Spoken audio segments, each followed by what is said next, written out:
si vous venez de nous rejoindre, vous regardez Hebdo Show Algérie, toujours sur Al24 News. On continue avec l'œil d'Alger, toujours en compagnie de Morlan Ait Warabi, journaliste. Encore une fois, merci d'être avec nous. Ce soir, on poursuit, messieurs, notre discussion concernant le continent africain, de la place du continent africain, la place de l'Algérie également sur ce continent. Faisal Mataoui, l'Algérie qui a abrité cette année de nombreux événements importants, des événements majeurs pour le continent. Oui, absolument. Nouhad, c'est une année africaine pour l'Algérie. Cela a commencé par l'élection de Mme Selma Malika Haddadi au poste de vice-présidente de la Commission africaine en février 2025. Et ça s'est poursuivi, comme l'a souligné Morlan Ait Warabi, avec plusieurs événements organisés en Algérie, des événements très variés, parce que cela va des Jeux scolaires, des premiers Jeux scolaires africains en juillet 2025, à la 4e foire commerciale interafricaine IATF en septembre 2025. Au même moment, il y avait le Creative African Nexus, qui est un programme d'investissement culturel qui s'est déroulé pour la 2e fois en Algérie, parce qu'il s'est déroulé en 2024 et en 2025. Il y a aussi la conférence ministérielle africaine sur la production locale de médicaments, qui est très importante, la souveraineté sanitaire pour l'Afrique. L'autre souveraineté, c'est celle sécuritaire, et Morlan en a parlé, c'est la 2e session du séminaire de haut niveau sur la paix et la sécurité en Afrique, le processus d'Oran, qui s'est tenu exceptionnellement à Alger. Et la 4e conférence africaine des startups, qui s'est déroulée récemment, que Al24 News a couvert, et qui fait de l'Algérie, désormais, c'est les experts, y compris non-africains qui le disent, qui fait de l'Algérie un grand hub technologique en Afrique, puisque l'Algérie, on l'a déjà souligné dans cette émission, a ouvert un fonds sur décision du président Majid Tebboune, un fonds destiné à soutenir les startups, surtout les jeunes start-upers africains. Donc en fait, finalement, l'Algérie aujourd'hui joue un rôle important dans le rayonnement du continent africain. Pour moi, le fait marquant de cette année 2025 en termes d'organisation africaine, ça a été l'IATF. L'IATF ça a été juste un succès exceptionnel. Ouais. Ça a dépassé toutes les espérances qu'avait en termes de chiffres, en termes de deal qui a été fait pendant cette semaine, du 4 au 10 septembre. Ça a été un succès vraiment, vraiment continental, voire planétaire, parce que c'est venu de partout. Les chefs d'État africains étaient présents. Le président de la République a fait un discours qui a été poignant, où il a remis l'Afrique en haut de la pyramide en disant comme quoi l'Afrique, on doit s'aider entre Africains, on doit se soutenir entre Africains, on doit être là les uns pour les autres. Ça a été vraiment pour moi l'événement marquant de cette année de développement international, de géopolitique, de business entre l'Algérie, l'Afrique et le monde. Voilà.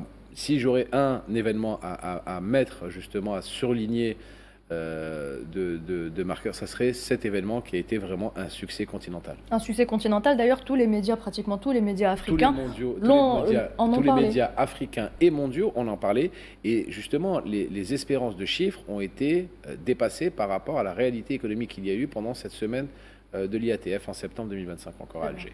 Avec la signature de plusieurs accords. Plusieurs accords commerciaux, des milliards d'euros, plus de 41 milliards d'euros, je crois, d'échanges commerciaux. 41 milliards. 41 milliards d'euros d'échanges commerciaux. 48 milliards. 48 milliards.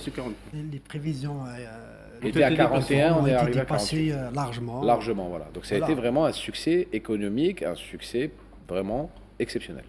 Tarek, un commentaire sur cette IATF, justement, qui a été un événement... Oui, en fait, il ne faut pas oublier aussi une chose, c'est que quand on parle Afrique, il faut aussi intégrer une région qui est très importante pour l'Afrique, c'est les Caraïbes. C'est-à-dire que l'IATF a permis à l'Algérie et aux opérateurs, et même les personnalités politiques qui sont venues des Caraïbes, de pouvoir tisser des liens et voir aussi le potentiel qu'il peut y avoir ensemble.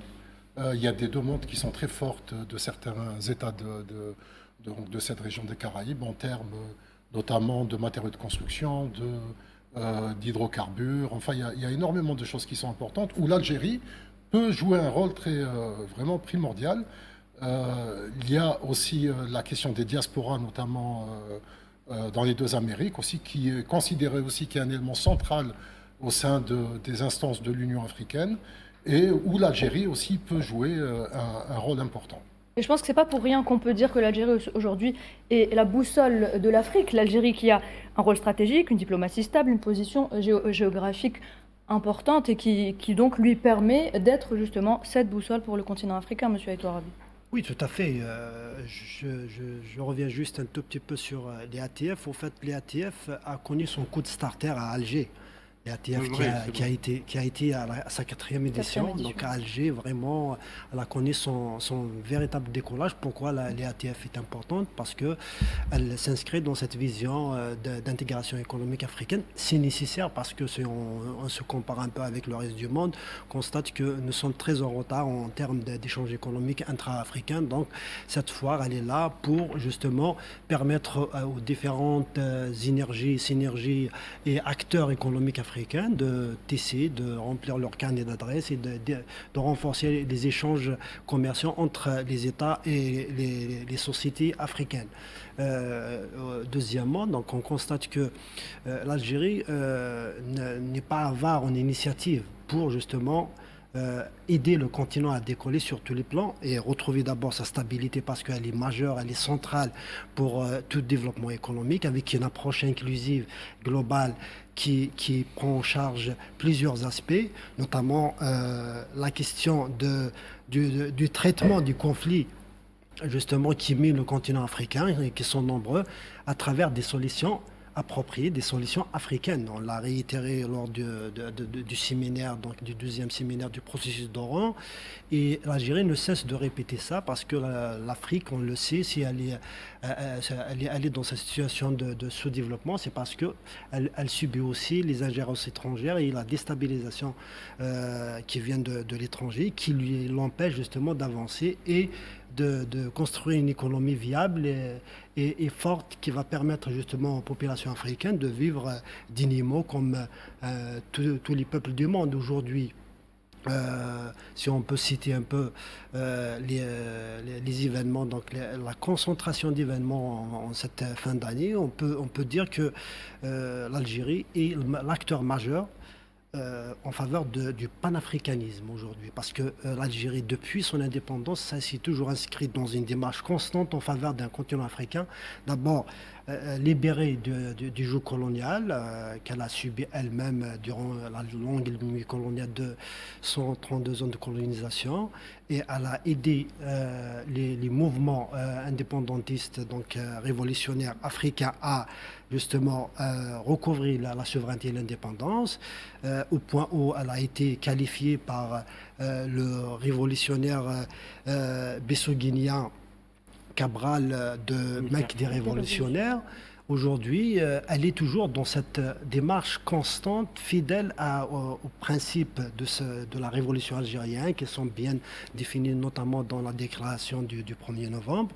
Elle continue d'une manière sincère à agir en faveur du continent africain, à être le porte-voix justement de cette Afrique qui veut justement sortir de cette situation, notamment au Conseil de sécurité de l'ONU. Justement, l'Algérie qui a œuvré et qui œuvre toujours pour que au Conseil de sécurité, l'Afrique soit représentée. Justement, d'œuvrer pour faire entendre la voix de l'Afrique au sein de cette instance décisionnelle de l'ONU. Mais l'Algérie plaide effectivement, vous l'avez dit, Nouad, pour que l'Afrique ait une représentation permanente au sein du Conseil de sécurité, parce qu'il se trouve qu'il y a une injustice historique évoquée par la diplomatie algérienne. L'Afrique, c'est le seul continent qui n'est pas représenté au sein de cet organe important de l'ONU. On fait le bilan de l'année 2025 et peut-être pour répondre à ceux qui disent faussement que l'Algérie est isolée diplomatiquement, je rappelle seulement le nombre de chefs d'État africains qui ont visité l'Algérie en 2025. Depuis décembre 2025, il y a eu quand même 6 chefs d'État qui ont visité l'Algérie. Le président de Cyril Ramaphosa de l'Afrique du Sud en décembre 2024. En février 2015, le président du Kenya, Uhuru Kenyatta, le président du Rwanda, Paul Kagame, en juin 2025, le président du Zimbabwe, M. Emerson, en juin 2025, le président mozambicain Daniel Francisco Chapo en septembre 2025, et il y a eu la visite à l'occasion de l'IATF de plusieurs chefs d'État, notamment le chef d'État du Tchad, Idriss Déby, de la Tunisie, Kais Saïd, de la Mauritanie, Mohamed Ould Ghazouani, et on annonce pour cette année la visite d'un important pays aussi africain, le président João Lourenço d'Angola. Donc vous voyez que effectivement l'Algérie c'est devenu la boussole de l'Afrique, c'est la locomotive de l'Afrique, parce que le plaidoyer est varié. C'est la souveraineté diplomatique et politique, c'est la souveraineté technologique, c'est la souveraineté alimentaire et agroalimentaire, on en parlera tout à l'heure pour la Tunisie, et aussi la souveraineté sanitaire, ainsi que les autres souverainetés, notamment sécuritaires. D'où ce processus d'Oran qui est très important parce qu'il permet aux Africains de répondre. L'Algérie a toujours plaidé que pour répondre aux problèmes africains, il faut toujours des solutions africaines, mais il faut mettre en pratique. Ce n'est pas seulement un discours, mais c'est des décisions qui sont appliquées sur le terrain. Avec toutes ces informations que vient de nous donner Faisal Mattawi, M. Aïtou Arabi, est-ce que vous pensez que l'Algérie aujourd'hui est un partenaire de choix? Est-ce que l'Algérie inspire confiance? Justement, c'est ce qui fait que l'Algérie aujourd'hui, tout ce qu'elle engage suscite intérêt et adhésion du continent africain. On voit les délégations, la dernière conférence, il y a eu 25 délégations ministérielles qui ont participé à la dernière conférence sur les startups. C'est immense, c'est déjà jamais vu. Et cette conférence elle-même, c'est l'initiative de l'Algérie. D'ailleurs, les pays africains n'ont pas trouvé d'inconvénient à ce qu'elle soit constamment organisée à Alger. Pourquoi? Parce que l'Algérie a pris le devant, elle a compris qu'aujourd'hui les enjeux aussi sont technologiques. L'Afrique a toutes les ressources nécessaires minières pour qu'elle ait une technologie assez poussée. Donc aujourd'hui, il faut mobiliser à la fois le génie africain qui est en Afrique, mais aussi la diaspora qui est à l'étranger, qui peut justement apporter un apport considérable au décollage technologique de l'Afrique, comme l'Algérie a réussi à faire ça en quelques années. On a vu un nombre de startups qui ont été créées et on voit aussi tous les mécanismes qui ont été faits pour faciliter les financements, des mécanismes qui ont aussi inspiré le continent africain. Il y a eu le Fonds africain pour financer les startups et les jeunes innovateurs, qui a été initié par le président de la République qui a annoncé lors de cette dernière conférence le financement de 30 startups africains, ce qui n'est pas rien. Donc, aller en première ligne sur tous les fronts, à la fois sécuritaire, sanitaire, technologique, économique, et aussi au niveau de la place de l'Afrique aujourd'hui sur la scène internationale. Vous avez 54 pays qui siègent au sein de l'Assemblée générale de l'ONU et qui ne sont pas considérés comme les autres continents aujourd'hui. L'Afrique, c'est l'avenir du monde. Tout le monde le dit sur le plan économique, sur le plan et au sein de ces instances décisionnelles, on voit que l'Afrique, elle est marginalisée. Elle est donc à travers des mécanismes qui ont réussi à unifier la voix de l'Afrique au sein de l'ONU. On a vu A3+, par exemple, qui est issu justement du processus d'Oran, qui a permis à l'Afrique de parler d'une seule voix au sein de cette instance onusienne. Je peux citer le mois de novembre, il y a eu presque une vingtaine d'interventions de ce groupe sur les différents conflits, à la fois en Afrique, mais aussi dans d'autres continents, qui permettent justement de faire entendre la voix de l'Afrique, une voix unifiée pour peser sur la scène internationale. Est-ce que vous pensez justement que l'Algérie pourrait représenter le continent africain avec un autre pays africain? Je pense qu'elle a tous les critères et toute la crédibilité nécessaire. D'abord parce qu'elle a une diplomatie constante. Elle milite jusqu'au jour d'aujourd'hui pour le parachèvement du processus de décolonisation en Afrique. On a le Sahara occidental qui est inscrit au sein de la commission onusienne de décolonisation. Donc il y a un processus qui est en marche au sein du Conseil de sécurité de l'ONU. Donc l'Algérie soutient le parachèvement de décolonisation. L'Algérie soutient aussi et travaille pour la reconnaissance et les réparations des crimes coloniaux et de tout ce que le continent africain a subi comme injustice et comme crime durant cette longue nuit coloniale qui a duré pratiquement 2 siècles. Et aussi l'Algérie, aujourd'hui, c'est l'un des pays qui milite pour la non-ingérence dans les affaires internes des États. L'Algérie ne s'ingère pas dans les affaires des États et l'Algérie, elle est dans des démarches solidaires avec les pays voisins, avec les pays africains. On l'a vu, ce qu'elle fait dans son voisinage d'abord. D'ailleurs, au point, elle milite le titre de pays exportateur de stabilité, parce qu'elle veille à ce que ses voisins soient stables, contrairement à ce que feraient d'autres pays du continent africain qui cherchent justement à créer des tensions, à créer des conflits et à inonder aussi des pays par la drogue, en renforçant des groupes terroristes, ainsi de suite. Pays exportateur de stabilité, c'est beau quand même, Talqa. C'est la réalité. En fait, quand on voit ce qui a été fait, l'engagement de l'Algérie vis-à-vis de l'Afrique ces dernières années, on voit que, en fait, ça ne s'est pas fait uniquement sur le plan institutionnel. Il y a des effectivement, quand le chef de l'État algérien reçoit d'autres chefs d'État ou alors au niveau ministériel, au niveau des institutions. Ensuite, il y a tout l'aspect économique, donc on a vu avec l'IATF. Il y a aussi l'aspect lié donc, aux infrastructures, la route, la transsaharienne, la route qui relie aussi l'Algérie et la Mauritanie, qui est très très importante. Il y a aussi donc, le projet de gazoduc, le train. Il y a aussi un projet qu'on a tendance un peu à oublier, mais qui est réellement majeur et qui est porteur d'espérance, c'est le hub aéroportuaire de Tamanrasset, notamment dans son aspect lié au fret. Et ça, c'est très important. C'est-à-dire qu'il faut bien comprendre que l'Algérie est un pays avec une profondeur africaine que d'autres pays n'ont pas, surtout au niveau de l'Afrique du Nord. Il y a les aspects aussi liés à la finance, donc avec l'ouverture d'agences bancaires donc, au Sénégal, à Mauritanie, et qui devrait normalement aussi être étendue aussi à d'autres États. Donc, il y a une stratégie africaine, elle est réelle.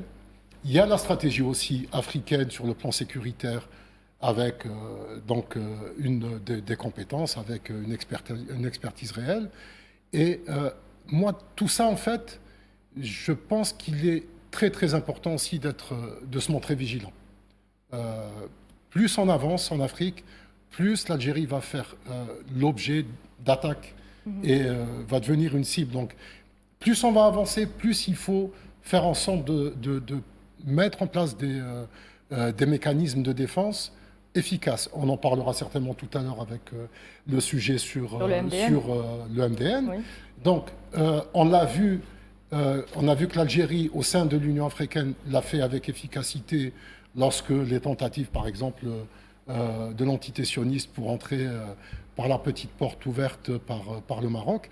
Donc il faut vraiment, plus on va avancer, plus il faut mettre en place des mécanismes de défense efficaces. Comme dirait Mahdi à ma gauche, plus tu t'imposes, plus tu déranges. Exactement. Évidemment. Non, mais c'est exactement ça. Pour moi, de toute façon, avant 2019, je pense que l'Algérie avait trop omis l'Afrique, avait trop laissé de côté l'Afrique et s'était trop concentré vers le nord et vers l'Europe en l'occurrence. Et je pense que ça a été une erreur monumentale de notre ancienne diplomatie d'avoir mis de côté le continent dans lequel nous vivons et auquel nous appartenons. Et justement, ce réajustement, cette réorientation géopolitique, et c'est mon avis tout à fait personnel, je pense qu'elle a fait énormément de bien et elle a fait redécouvrir l'Algérie à certains pays africains qui pensaient que l'Algérie avait délaissé son propre continent. Et les années vont nous le prouver, mais la bonne orientation, justement, c'est de s'occuper déjà de ce qui se passe chez nous, de ce qui se passe sur notre continent, avant de s'occuper de ce qui se passe chez les continents, chez les différents autres continents. Donc c'est une très bonne réorientation géopolitique et c'est très stratégique. Très stratégique, exactement. Badis, je reviens vers vous pour aborder un sujet qu'avait abordé M. Ait Ouarabi, c'est la mobilisation de la diaspora. Donc mobilisation de la diaspora algérienne, oui, mobilisation de la diaspora africaine, justement, pour le développement de tout le continent. Bon, la diaspora africaine, au sens large, c'est quand je dis algérienne, c'est par rapport à l'Algérie, mais ensuite l'Afrique... Non, j'ai bien compris. C'est une diaspora qui est appelée à s'organiser. Moi, j'ai rencontré plusieurs associations africaines. C'est pour ça que je vous pose qui appellent effectivement à aller vers une synergie. Comment constituer une force vive, un vivier de capital humain, puisque ce que nous envient les autres, notamment continents, c'est cette jeunesse africaine qui, encore une fois, est affranchie, est une jeunesse qui est orientée vers l'avenir, qui construit effectivement avec les outils d'avenir et qui est déjà à la page. Et en plus, qui est un capital humain qui fait le bonheur, notamment de certains pays occidentaux. Donc pourquoi pas, il y a ce regain, notamment qui a été observé depuis quelques années, à savoir le retour un peu aux sources pour permettre l'investissement, pour permettre d'apporter leur pierre à l'édifice. On peut le voir à l'échelle de la diaspora algérienne, comme à plus grande échelle de l'Afrique. Mais ce qui est intéressant aujourd'hui, Nouad, et ce qu'on observe, c'est qu'il y a ce maillage africain qui se construit par la force des choses, puisqu'il y a une contrainte qui est celle de comment asseoir l'Afrique dans l'échiquier international, comment protéger l'Afrique et sa souveraineté, qu'elle soit numérique ou qu'elle soit économique. On a des experts, on a un capital humain adéquat en phase avec justement ces enjeux et qui peut rentrer en Afrique pour pouvoir y contribuer pleinement son rôle. Donc on voit bien qu'effectivement il y a une volonté délibérée, franche, assumée, responsable, structurée et méthodique de la diaspora africaine qui, je rappelle, au-delà que ce soit une force de diaspora dans leurs pays respectifs, c'est aussi une force politique. Exactement. Je rappelle qu'il peut jouer sur l'équation politique dans les pays respectifs, dont certains pays parfois ont tendance à aller vers les extrêmes. Donc c'est un agrégat encore une fois, d'éléments majeurs, positifs, qui permettent aujourd'hui, encore une fois, de construire un continent africain fort, un continent africain ambitieux, encore une fois, qui rêve et qui a les moyens de ses ambitions. Je finirai juste tout à l'heure, tu disais effectivement, Mahdi, je voulais le souligner, il faut contextualiser les choses. Où était l'Algérie en Afrique il y a quelques années, 10, 15, 20 ans? Disparu. Donc il faut rappeler que la vision du président de la République Abdelmadjid Tebboune au lendemain de son élection a voulu effectivement mettre cette Algérie ambitieuse, cette Algérie nouvelle, cette Algérie victorieuse au centre du débat africain. Et on s'est donné les moyens pour le faire. Tout à l'heure, on a effectivement évoqué que l'Algérie est devenue une plateforme du continent africain, mais elle l'a fait savoir avec des actes qui s'articulent d'ailleurs pour moi autour de 4 piliers importants. Le premier, c'est quoi? C'est l'Algérie comme capitale africaine du sens et de la cohérence. Parce que sa diplomatie vis-à-vis de l'Afrique, notamment sous l'ère de M. Abdelmadjid Tebboune, c'est de comment contribuer avec bienveillance, sans ingérence, puisque elle-même le défend et le combat. Et puis surtout aussi, l'autre pilier important qui vient en perspective, c'est l'innovation, la capitale de l'innovation africaine. Nous l'avons vu à travers des jalons, des épisodes. Moi, je reste vraiment ébahi face à tous ces jalons. Il faut qu'on en parle. Comme on dit, on a un savoir-faire, il faut le faire savoir. Oui. Tous ces épisodes, ces événements africains se sont produits dans un laps de temps très court aujourd'hui en Algérie.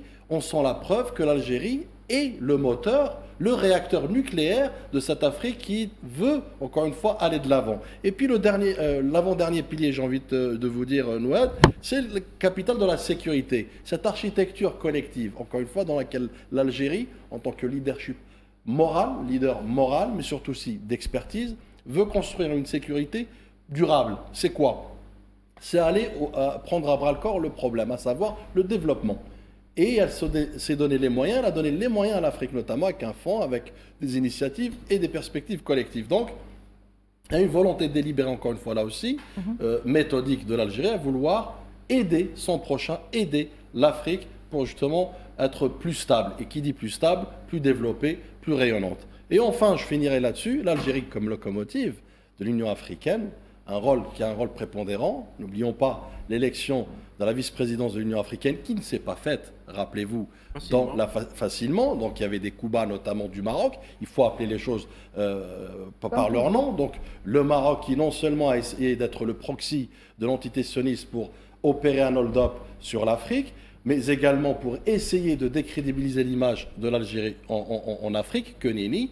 Peine perdue, puisque l'Algérie s'est renforcée davantage. Et Faisal, tu fais bien de rappeler effectivement toutes ces visites d'État, notamment à Alger, qui prouvent encore une fois que non seulement Alger est devenue la boussole de l'Afrique, mais la voix de l'Algérie est écoutée aujourd'hui, est entendue, avec, je dirais, acuité, mais surtout avec intérêt. Et c'est ce qui explique, et je conclurai là-dessus, 2 années du Conseil de sécurité dans lequel l'Algérie a joué un rôle très important. J'ai envie de vous dire, et ce n'est pas chauvin de le dire aujourd'hui parce que les faits le démontrent, c'est que l'Algérie, la cause africaine n'a jamais été aussi défendue que pendant ces 2 dernières années. Et elle œuvre également pour une justice de la mémoire et de l'histoire, mais pas que, la justice aussi diplomatique, à savoir la représentativité, puisque tout le monde s'obstine à dire, à juste titre, que l'Afrique, c'est le continent du futur, mais encore faut lui donner la représentativité qui est en adéquation avec ne serait-ce que sa propre population et le potentiel économique de ce continent. Mahdi, avant de revenir vers vous, on accueille M. Jonathan Batengwene, analyste politique qui est avec nous depuis le Cameroun. Bonsoir. Bonsoir madame, bonsoir à tous les copanélistes et à vos millions de téléspectateurs. Merci beaucoup d'être avec nous. Alors vous avez suivi un petit peu le débat. La question que je voudrais vous poser, c'est votre position aujourd'hui par rapport au rôle justement algérien dans l'accompagnement du développement du continent africain. Est-ce que vous rejoignez ce que vient de dire Badi Srnissa, l'importance de l'Algérie qui est aujourd'hui une locomotive pour ce continent africain? Effectivement, on peut dire que l'Algérie est de plus en plus en train de se positionner comme une plateforme forme de réflexion et de projection du continent africain. Maintenant, il y a beaucoup d'éléments qui restent encore à déterminer dans ce positionnement, qui sont des éléments qui vont rendre concret l'approche de l'Algérie, non pas seulement au niveau de la capitale Alger, mais au niveau des capitales des pays africains. Parce que si l'Algérie a accueilli beaucoup d'événements sur son sol, le déploiement des entreprises algériennes et surtout de la diplomatie algérienne sur le continent reste encore un peu timide. Parce que si vous regardez rien que les pays d'Afrique centrale, vous pouvez regarder le landerneau économique et vous verrez que les entreprises algériennes ne sont pas assez conquérantes. Vous allez également regarder en Afrique de l'Ouest, vous allez voir que là aussi, l'Algérie n'a pas encore déployé véritablement son potentiel sur l'ensemble du continent. Mais quand vous revenez à tout ce qui est en train de se faire, effectivement, vous avez raison, il y a une force de projection qui est en train de se déployer, il y a une réflexion stratégique qui est en train de se développer, il y a un cadre propice à la formation d'un véritable leadership panafricaniste et panafricain sur la place d'Alger. Il y a des rencontres qui sont très intéressantes, je parle des rencontres comme celle avec les startups, les réflexions qui ont été portées sur la formation du marché unique, la ZILECAP, au niveau de l'Algérie. Vous avez également des projets majeurs que les autres copanélistes ont cités, comme les transcontinentales, qui sont des voies d'intégration entre les pays africains et surtout entre l'Algérie et beaucoup de pays de l'Interland, des pays qui ont besoin aujourd'hui de pouvoir avoir accès à la mer, qui ont besoin aussi d'avoir un allié stratégique fort, qui est constant dans le rôle, dans l'idéologie de libération nationale. C'est l'Algérie qui constitue ce partenaire-là. Et nous avons toujours dénoncé le rôle trouble que joue le Maroc. C'est bien que votre précédent copanéliste ait précisé cela. Le Maroc est une entité assez dangereuse pour les pays africains. Nous n'avons de cesse de prévenir ceux des pays africains qui se rapprochent de ce pays, parce que là, c'est un véritable danger où sont tapis tous les ennemis de l'Afrique, notamment l'entité sioniste, comme il a cité. Mais à côté de l'entité sioniste, vous avez tous les représentants de l'impérialisme, comme les États-Unis, la France, dans leur versant très dangereux, ce versant-là, où ils considèrent que l'Afrique est juste un espace sur lequel on vient piller les ressources et puis aller développer ses compétences. Avec l'Algérie, vous avez un partenaire idéologique constant, vous avez une plateforme de réflexion qui a déjà des éléments en son sein qui sont assez consistants. Je prends par exemple le domaine de l'exploitation gazière. Vous avez l'entreprise nationale de gaz en Algérie qui est également liée à celle du pétrole. Ces entreprises ont déjà une avancée technologique conséquente qui pourrait être partagée avec les autres raffineries sur le continent. Vous avez un partenariat comme le Niger, qui est aujourd'hui un des partenariats solitaires. Nous avons été informés de ce que l'Algérie compte, avec le Niger, travailler à la construction d'une raffinerie au niveau du Niger. Ça, c'est des projets qui rendent concret la projection de l'Algérie. Et là, les stratèges au niveau d'Alger doivent réfléchir sur comment donc se déployer sur le continent et apporter cette expertise. Nous apprécions surtout cette conception de respect de la souveraineté, de la non-ingérence dans les affaires internes des pays, parce que ça aujourd'hui c'est un principe qui est fondamental et qui est sacré pour les États, pour l'ensemble des États africains, la non-ingérence. Si l'Algérie continue de bâtir sa diplomatie sur ces piliers-là et que l'Algérie propose des réponses concrètes au niveau économique et surtout avec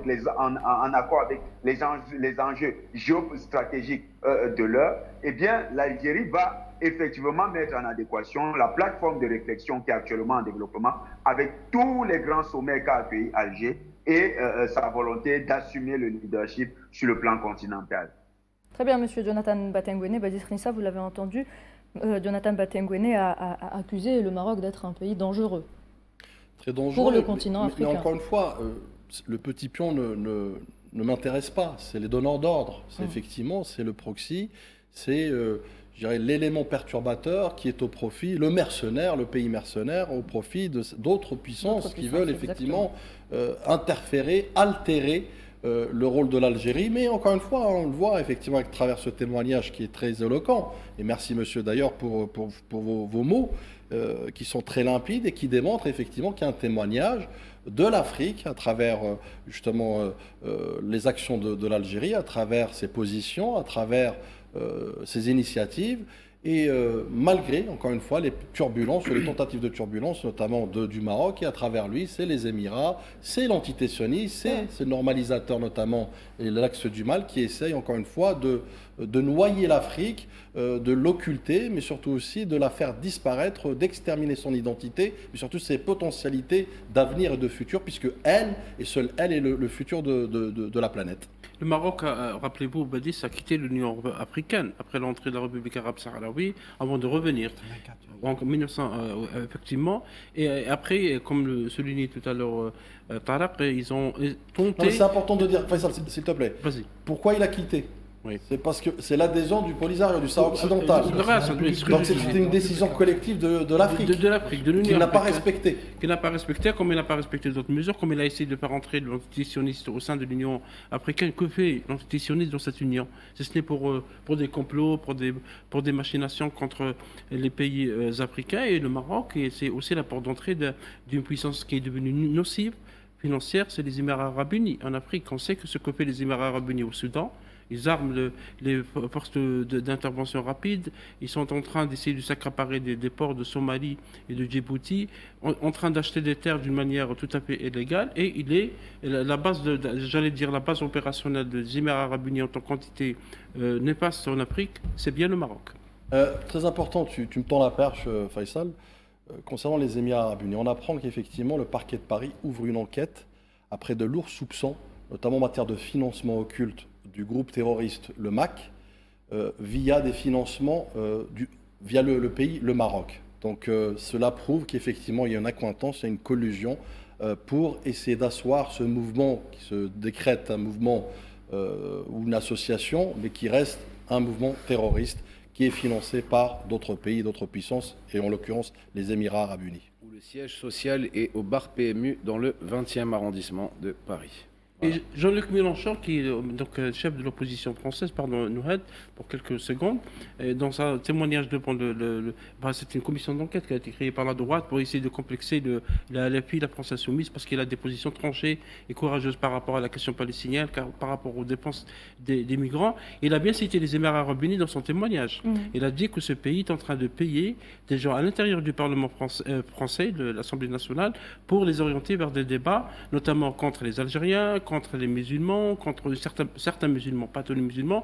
Donc ce pays est en train effectivement d'agir sur le terrain. Il est en train d'acheter, de commander des sondages bidons et de financer aussi même certains médias pour les orienter avec des articles bien achetés contre l'Algérie. Faisal, les Émirats arabes unis actuellement, que ce soit en France ou en Europe, payent tout le monde. Oui. La preuve... et je ne fais pas ça de façon de mauvais supporters. Ils sont même construit une équipe du reste du monde pour jouer la Coupe d'Arabe. La Coupe arabe et le reste du monde. Voilà, donc ils étaient 12 joueurs. Ils veulent tout acheter et ils achètent tout le monde. Jean-Luc Mélenchon est une personne qui parle très bien, qui a une très bonne éloquence, mais il s'est trompé en disant que ils ont acheté des parlementaires. Non, ils ont acheté tout le monde. Ils ont acheté tout le monde. Ça veut dire qu'ils essayent de se rapprocher de tout ce qui est potentiellement disponible à la vente, entre guillemets, je dis ça.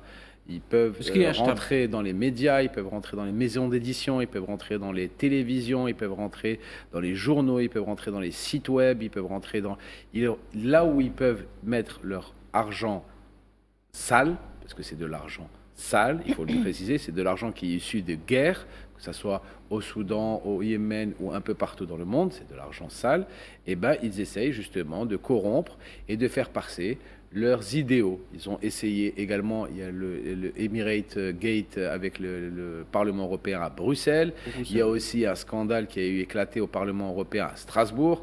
Et tout ça, à chaque fois, tu vois la trace des Émirats arabes unis.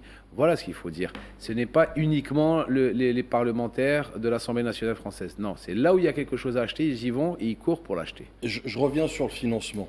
parce qu'au-delà du financement, effectivement, puisque maintenant c'est bien que le parquet de Paris en France ouvre cette enquête pour de lourds soupçons sur du financement des Émirats via le Maroc à un groupe terroriste sur le territoire français, mais au-delà de cette symbolique, c'est symptomatique de ce que c'est la stratégie des Émirats, et à travers, non pas que l'Algérie, à travers l'Afrique.